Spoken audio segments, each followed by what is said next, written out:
අයිබෝන් දරුවෝ. අද අපි ඔබත් එක්ක කතා කරන්න ලෑස්ති වෙන්නේ 11 වසර පළවෙනි පාඩමේ පුනරීක්ෂණ අභ්‍යාස සම්බන්ධයෙන්.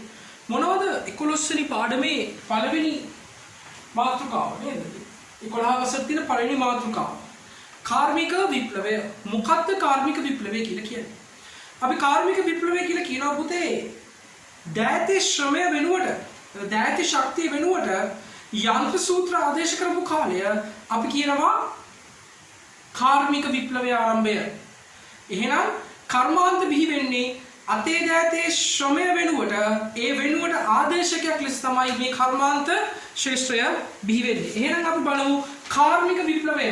මොකක්ද කාර්මික විප්ලවය තුල කතා කරන්න තියෙන්නේ? මං හිතනවා ඔබ ගාව මේ වෙද්දී මගේ නිබන්ධනය ඇති, මගේ පුනරීක්ෂණ නිබන්ධනය ඇති. එහෙනම් පුතේ අපි බලමු ඒ නිබන්ධනයේ පළවෙනි ප්‍රශ්නය. කාර්මික විප්ලවය ආරම්භ වීමට මුල් වූ රට කුමක්ද? අපි කියනවා කාර්මික විප්ලවය ආරම්භ වෙන්නේ එංගලන්තය තුලින්. කාර්මික විප්ලවයේ මූලාරම්භය එංගලන්තය. කාර්මික විප්ලවයේ ආරම්භයට බලපෑ ප්‍රධානම හේතුව වන්නේ කුමක්ද? යුරෝපා පුනරුදයත් සමගම යුරෝපා පුනරුදය වෙන්න බලපාන්නේ පුතේ 1453 දී කුරුස් යුද්ධයක් ඇති වෙනවා කොන්ස්ටන්තිනෝපල් නගරය මූලික කරගනිමින්. එතකොට මේ කොන්ස්ටන්තිනෝපල් නගරය මූලික කරගනිමින් ඇතිවෙච්ච මේ කාර්මික මොකද්ද කුරුස් යුද්ධය කොන්ස්ටන්තිනෝපල් නගරය ඔටෝමන් තුර්කීන් විසින් ලබා ගන්නවා ක්‍රිස්තියානිට විරුද්ධව කළ සටනකින්. එතකොට කොන්ස්ටන්තිනෝපල් නගරය තුල සිටි ග්‍රීක රෝම දාර්ශනිකයන් ග්‍රීක රෝම ආభాසයේ ලව් පිරිස ඔවුන් විසිරෙනවා යුරෝපයේ පුරා විසිරීමේ ප්‍රතිඵලයක් විදිහට තමයි මේ කාර්මික විප්ලවය එංගලන්තයෙන් ආරම්භ වෙන්නේ. එහෙනම් එංගලන්තයේ තුල කර්මාන්ත ශ්‍රේෂ්ඨය පිළිබඳ වූ දැනුම ආකල්ප ඒ පුනරුදය මේ හැමදේම කාර්මික විප්ලවයක් නිර්මාණය වෙන්න ප්‍රබල බලපෑමක් එල්ල කරනවා. කාර්මික විප්ලවය ආරම්භ කිරීම බලපෑ ප්‍රධානතම කර්මාන්ත තුන නම් කරන්න. එක පේශ කර්මාන්තය, දෙක යකඩ හා වාණේ කර්මාන්තය, තුන ගල් අඟුරු කර්මාන්තය. එක පේශ කර්මාන්තය, දෙක යකඩ හා වාණේ කර්මාන්තය, තුන ගල් අඟුරු කර්මාන්තය. 30 වර්ෂ මෙන්න මේ කාර්මික ශේෂ තුන මූලික කරගනිමින් තමයි පුතේ යුරෝපා අපි කියනවා කාර්මික විප්ලවය ආරම්භ වෙන්නේ එංගලන්තයේ මූලික කරගනිමින්. ඊකට බලන්න ප්‍රශ්නයක් තියෙනවා දුවන් නඩාවනම් උපකරණ නිර්මාණය කළේ කවුද? ඒ කුමන හේතුවක් මතද? 1733 දී ජෝන් කේ විසින් දුවන් නඩාව නිර්මාණය කරනවා. මේ දුවන් නඩාව නිර්මාණය කරන්නේ රෙදි විවීමේ උපකරණයක් ලෙස. එහෙනම් පේශ කර්මාන්තයට අදාළ උපකරණයක් ලෙස තමයි මේ රෙදි විවීමට තමයි මේ දුවන් නඩාව නිර්මාණය කරන්නේ. එහෙනම් දුවන් නඩාවෙන් සිද්ධ වෙන්නේ පුතේ එදා අතින් කරපු මේ රෙදි විවීම බාර දෙනවා යන්ත්‍රයකට. යන්ත්‍රයෙන් ලැබෙන කාර්යක්ෂමතාවය වැඩි වෙනවා. අපි දැන් ඉන්නේ පස්වෙනි ප්‍රශ්නේ. ක්‍රිස්තු වර්ෂ 1730 දී ඒබ්‍රහම් ඩර්බ් විසින් සොයාගත්තේ කුමක්ද?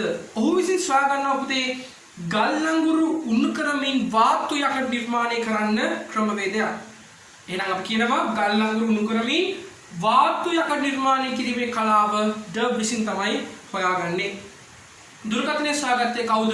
කුමන වර්ෂයකදීද? සංනිවේදන තාක්ෂණය දියුණුවට 1876 දී ඇලෙක්සැන්ඩර් ග්‍රැහම් බෙල් විසින් තමයි දුරකථනය සොයාගන්නේ.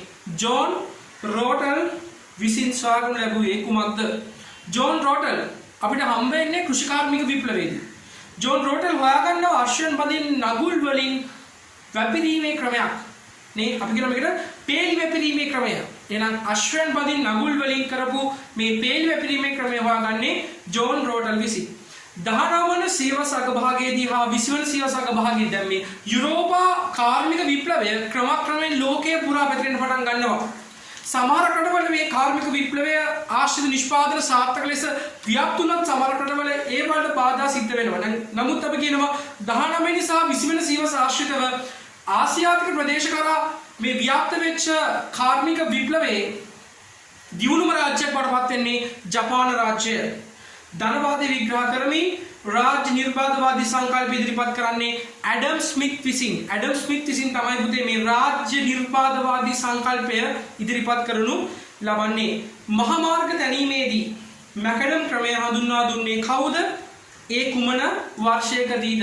පුතේ මේ ප්‍රවාහනයේ දියුණුව මේ කාර්මික විප්ලවය සමාජයේ සෑම ශ්‍රේෂ්ඨයක් කෙරෙහිම බලපානවා. ඒ සමාජයේ සෑම ශ්‍රේෂ්ඨයක් කෙරෙහිම බලපාද්දී ඒ බලපාපු එකක් තමයි ප්‍රවාහන ශ්‍රේෂ්ඨය. එහෙනම් මේ ප්‍රවාහණය සිද්ධ වෙන්න නම් පුතේ ක්‍රමවත් මාර්ග පද්ධතියක් පිළිපදන්නට ඕනේ. ඒ ක්‍රමවත් මාර්ග පද්ධතිය පිළිපදන්න 1801 දී ජෝන් මැකඩම් විසින් හඳුන්වා දෙනවා මැකඩම් ක්‍රමය කියලා. ගල් අතුරලා ඒ මත කුඩා ගල් අතුරලා ඒ වගේම තාර යොදාගෙනමින් කරලද විශේෂ මහා මාර්ග තනීමේ ක්‍රමවේදයක්. කොළඹ සිට මහනුවර දක්වා මුල්වට දුම්රියක් දානය කෙරුණේ මින් කුමන වර්ෂයකදීද? 1867 අගෝස්තු මාසයේ තමයි පුතේ පළමු වරට දුම්රියක් ගමන් කරන්නේ මහනුවර දක්වා. ශ්‍රී ලංකාවේ ප්‍රථම තැපැල් මුද්‍රණය නිකුත් කෙරුණේ කුමන වර්ෂයකදීද? අපිට පැහැදිලි 1857 දී. ක්‍රිස්තු වර්ෂ 1804 දී ෆ්‍රෙඩරික් නෝට් ආණ්ඩුකාරයා විසින් මෝලක් කාර්මික කරේ කුමක් සඳහාද? එන පුතේ ශ්‍රී ලංකාවට මේ කාර්මික විප්ලවය බලපෑවද? ඇයි මේ කාර්මික විප්ලවය ශ්‍රී ලංකාවට බලපාන්නේ? ශ්‍රී ලංකාවට කාර්මික විප්ලවය බලපාන්නේ මේ වෙද්දී ශ්‍රී ලංකාව එංගලන්තයට යටත් වීදයක් බවට පත් වෙලා තිබ්බ හින්දා. එතකොට 1804 දී ෆ්‍රෙඩරික් නෝට් විසින් ආරම්භ කරේ කෝපි කෙටීම සඳහා මෝලක් ආරම්භ කරන යන්ත්‍ර සූත්‍ර ආදී භාවිතා කරමින්. අවසාන ප්‍රශ්නය කෙටි ප්‍රශ්නවල කවු කැටීම සඳහා වූ ජෙනී යන්ත්‍රය ඉපදුවේ කවුද? ඒ කුමන වර්ෂයකදීද? 1764 දී ජේම්ස් හාර්ට්ෆීල්ඩ් විසින් තමයි මේ අපි කියන කවු කැටීම සඳහා යන්ත්‍රය නිර්මාණය කරන්නේ. දැන් මේ ඔබට මේ ප්‍රශ්න ටික සාකච්ඡා කිරීමට පැහැදිලි වෙන්නේ නැති මේක තුල මේ කාර්මික විප්ලවය තුල හැම ශ්‍රේෂ්ඨකම් බලපෑමක් තියෙනවා කියලා ඔබට පැහැදිලි වෙන්නට අවශ්‍යයි. එහෙනම් අපි බලමු ඊගා ප්‍රශ්න ටික. හරි වෙලේ දාන ප්‍රශ්න ටික. කාර්මික විප්ලවය සඳහා පැවති බ්‍රිතාන්‍ය දේශපාලන ස්ථාවරත්වය මනා පිටුබලයක් සැපයුවේ. අනිවාර්යෙන් දේශපාලනයේ රටක දේශපාලනයේ කාර්මික විප්ලවය එහෙනම් මේ කර්මාන්ත දියුණු කරේ බලපානවාමයි. එහෙනම් පුතේ ප්‍රකාශය නිවැරදි. 1870 වර්ෂයේදී යකඩ හා වාහනේ කර්මාන්ත දියුණු බලපෑ ප්‍රධාන සාධකයේ විලියම් සීමන්ස් යපස් උණු කිරීමේ යන්ත්‍රය. විලියම් සීමන්ස්ගේ යපස් උණු කිරීමේ යන්ත්‍රය අනිවාර්යෙන් මේ යකඩ හා වාහනේ කර්මාන්ත දියුණුවට බලපෑවා. ඒ ප්‍රකාශය හරි. හැබැයි අපිට පොඩි ප්‍රශ්නයක් තියෙනවා. 1870 නෙමෙයි සීමන්ස්ගේ උදුන හදන්නේ 1860 දී.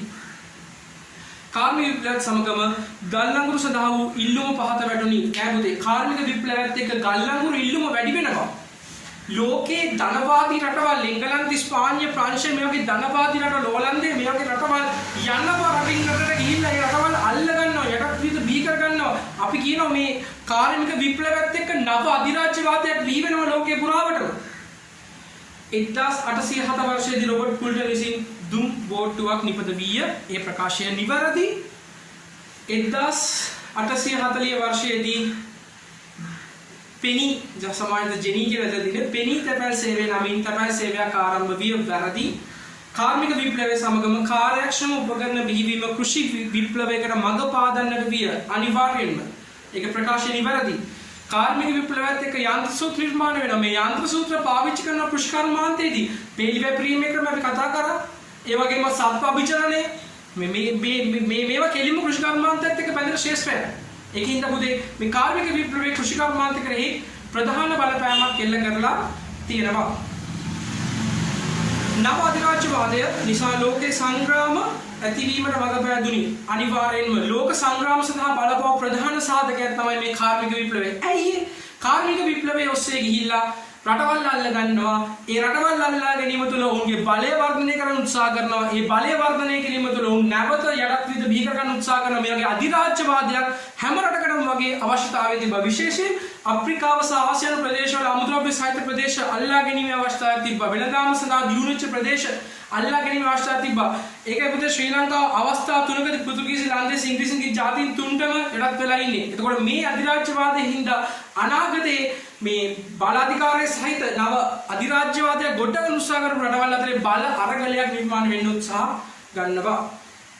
කාර්මීකරණයේ හේතුවෙන් ළමා ශ්‍රමිකයන් බිහි වුණා. අනිවාර්යයෙන්ම ළමා ශ්‍රමිකයන් බිහිවීම දැඩි අපහසුතාවය දනවන කරුණක්. මොකද මේ කර්මාන්ත මේ ඉඩම් කොටු කිරීමේ ක්‍රමයේ තිබ්බනේ පුතේ. ඉඩම් කොටු කිරීමේ ක්‍රමය කියන්නේ කුඩා පරිමාණ ඉඩම් එකතු කරමින් මහා පරිමාණ වගාවීම් නිර්මාණය කිරීම. එතකොට එතනදී ඉතුරු වෙච්ච කොටසක් හිටියා. කියන්නේ කුඩා පරිමාණයේ වතු හිමියන් ඔවුන්ට තමන්ගේ වගාව කරගන්න වත්තක් නැහැ. ඒකින්ද ඔවුන් ක්‍රමක්‍රමයෙන් කර්මාන්ත ශේෂ්ත්‍රය කරා යොමු වෙනවා කර්මාන්තවල ශ්‍රමිකයන් ලෙස. එතකොට කර්මාන්ත ශ්‍රමිකයන්ගේ අඩුපාඩියක්. එතකොට මේ අඩුපාඩිය තුල උන්ට වැඩ කරගන්න විදිහක් නැහැ. එතකොට තමන්ගේ බිරිඳවත් ගේන්න සිද්ධ වෙනවා කර්මාන්තේ. තමන්ගේ දරුවන්වත් ගේන්න සිද්ධ වෙනවා. ඒකද ළමා ශ්‍රමිකත්වයේ නිර්මාණය වුණා. අපි ළමා ශ්‍රමිකත්වයේ ප්‍රතික්ෂේප කරනවා. ළමයින් මනහි අධ්‍යාපන ලැබිය යුතු පිරිසක් රැකියා කරන්න ඕන පිරිසක් නෙමෙයි. මේ කාර්මික විප්ලවයේ එක ප්‍රතිඵලයක් තමයි ළමා ශ්‍රමිකයන්. ඒක අහිතකර ප්‍රතිඵලයක් ලෝකෙට. කාර්මික විප්ලවය සමග යුරෝපා නගර ක්‍රමයෙන් පටු වන්නට විය. නෑ ක්‍රමක්‍රමයෙන් පුළුල් වෙන්න පටන් ගත්තා.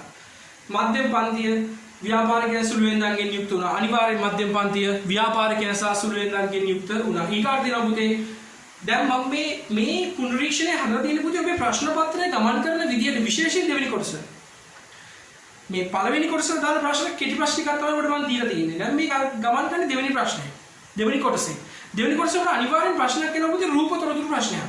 ඔබට මගේ ටියුට් එක ලබා ගන්න පුළුවන් නිව්විෂන් ආයතනයේ එතන දිනවා රූප තොරතුරු මුළු අවුරුද්දේම අදාළ රූප තොරතුරු පොතක්. ඒක ඔබට නොමිලේ දෙන්නේ ඒකත් ලබා ගන්න අරගෙන අභ්‍යාස කරන්න. මොකද සෙකන්ඩ් පේපර් එකේ මේක අනිවාර්ය ප්‍රශ්නයක්. කින්ද රූපයක් පිළිබඳ ප්‍රශ්න කීපයක් අහනවා. අපි බලමු මේකේ පළවෙනි රූපය. හරි. බලන්න පළවෙනි රූපය. මොකක්ද තියෙන්නේ? මේ රූපේ අපිට දිස් වෙන්නේ පුතේ ගුවන් විදුලියක්. මොකද්ද මේකේ දිස් වෙන්නේ? ගුවන් විදුලියක්. හරි. ඒ සොයාගත්තේ කවුද? මේක හොයාගන්නේ පුතේ බුක්ලි එල්මෝ මාකෝනි කියන පුද්ගලයා විසින්. හොයාගන්නේ 1895 වර්ෂයේදී. මේ ගුවන් විදුලිය හොයාගත්තම මොකක්ද ඇතිවෙන ප්‍රතිලාභය? ප්‍රතිලාභය තමයි පුතේ ගුවන් විදුලි තරංග මගින් පණිවිඩය සිස්ටම් එකක් හොයාගන්න උත්සාහ වෙනවා. අනිත් එක sannivedana ජාලය පුළුල් වෙනවා ලෝකේ පුරා. ලෝකේ මිනිස්සුන්ට sannivedana දැනගන්න පුළුවන් වෙනවා මේ ඔස්සේ. හරි අපි යමු ඊගව රූපෙට. මොකක්ද ඊගව රූපය? හරි බලන්න ඊගව රූපය. පුද්ගලයෙක් ඉන්නවා පෙට්ටියක් වගේ තියෙනවා කියලා අපිට පේනවා. මේක තමයි ලෝකේ පළවෙනිම මොකක් වෙනද? රූපවාහිනිය. හරිද? දැක්කොත් ඉනවනේ නේද? දැන් අපේ තියෙන රූපවාහිනියත් එක බලපුවො. හරි. කමන්නේ. මේක තමයි පුතේ වර්තමාන දියුණු ස්මාර්ට් ටීවී නිර්මාණය කරන මූලාරම්භය මෙතන. හරිද? මේ රූපේ දිසන්නේ රූපවාහිනිය. ඒ සොයාගත්තේ ජෝන් ලොගි බෙයාඩ් 1926 දී වර්ෂය. මේ සමාජ අධිකරණ සංනිවේදන ශාස්ත්‍රයේ පුල් පරිවර්තනයක් ඇති කරන මිනිසුන්ට මෙච්චර කාල ගුවන් විදුලියෙන් ඇහුණා විතරයි පුතේ. ශ්‍රව්‍ය මාධ්‍ය විතරයි මේ කාලේ තිබ්බේ. ශ්‍රව්‍ය දෘශ්‍ය කියන මාධ්‍ය දෙකම නිර්මාණය කිරීමට මේක විශාල සාධකයක් වඩපත් වෙනවා. ඊගාට තියෙන රූපෙන් දැක්වෙන්නේ බලමු අපි ඊගා රූපේ. මොකක් වෙන්නේ නැද්ද මේ? හරිද? රෝදාතරක් තීරින් අපි කියනවා වාහනයක්. මේක තමයි ලෝකේ පළවෙනිම මෝටර රථය. මොකද්ද? ඩේමිලර්ගේ මෝටර රථය. හොයාගන්නේ ඩේමිලර් वर्ष 1885 නේද? ගමනාගමන ක්ෂේත්‍රය මැකඩම් ක්‍රමයක් එක්කම පුළුල් වෙන මේ ගමනාගමන ක්ෂේත්‍රයේ මේක ඉතාම ප්‍රබල සාධකයක් බවට පත් වෙනවා. ඊගාව රූපය පුද්ගලයෙක් ඉන්නේ. මේ පුද්ගලයා තමයි පුතේ අද වෙද්දී අපි කියන මහා පරිමාණ ප්‍රවාහනයේ වෙනස්කමට දායක වෙච්ච ප්‍රධාන පුද්ගලයා තමයි මේ. මේ කවුද? George Stevenson. George Stevenson. මොකද්ද මෙයා හොයාගන්නේ? වාෂ්ප බලෙන් ක්‍රියා කරන්නා වූ දුම්රිය එන්ජිමක්. මෙයා හොයාගන්නවා වාෂ්ප බලෙන් ක්‍රියා කරන දුම්රිය එන්ජිමක්. වර්ෂ 1814 දී. වර්ෂ 1814 දී මෙයා සමාජ අධින ප්‍රතිලාභය තමයි ගමනාගමනයේ පහසු වීම. වැඩි පිරිසකට එකට ගමනාගමනයේ යෙදීම පහසු වීම. මෙන්න මේ කියන සාධක මේ ඔස්සේ මිනිසුන්ට පහසු බවට පත් වුණා. එහෙනම් පුතේ අපි මේ නිබන්ධනයේ පළවෙනි කොටස මෙහෙම අවසන් කරනවා. කෙටි ප්‍රශ්නාවලිය සහ පින්තූර ආශ්‍රිත ප්‍රශ්නය, රූපාශ්‍රිත ප්‍රශ්නය. එතකොට ඔබට පුළුවන් තවමත් මගේ නිබන්ධනය ලබා ගන්න නැත්නම් නිව් විෂන් ආයතනයේ තියෙනවා නිබන්ධනයේ මොරටු පොලිස් ඉස්සරහා. ඒ නිබන්ධනය ලබා ගන්න පුළුවන්. YouTube channel එකේ තියෙනවා මේ වීඩියෝ එක. මෙතනින් පස්සේ යන වීඩියෝස් ඔක්කොම මෙරිෂාන්ස් ඉතිහාස අඩවි කියන YouTube channel එකේ තියෙනවා. ඔබට ඕන්ලාකම අමතලා ඔබේ ප්‍රශ්න ගැටලු යොමු කරන්න පුළුවන්. ඕන්ලාගම මගේ දුරකථනයේ විවෘතව වෙනුවෙන්. ඉතින් එහෙනම් අපි රචනා ප්‍රශ්න වලින් හැමෝම කාර්මික විප්ලවයේ රචනා ප්‍රශ්න ඔබත් එක්ක කතා කරනවා. රචනා ප්‍රශ්න ලියන්න ඕනි කොහොමද? සහ ඒ තුලින් කොහොමද ඔබට දෙන ලකුණු සංඛ්‍යාව උපරිම ලෙස ග්‍රහණය කරගන්නේ කොහොමද කියන එක කාර්මික විප්ලවයත් එක්ක. එහෙනම් පුතේ තව දවසක අපි හමු යමු. තව කොටසකින් අපි හමු යමු. එතෙක් ඔබට සුබ දවසක්. ස්තුති ජෙසුබිටයි.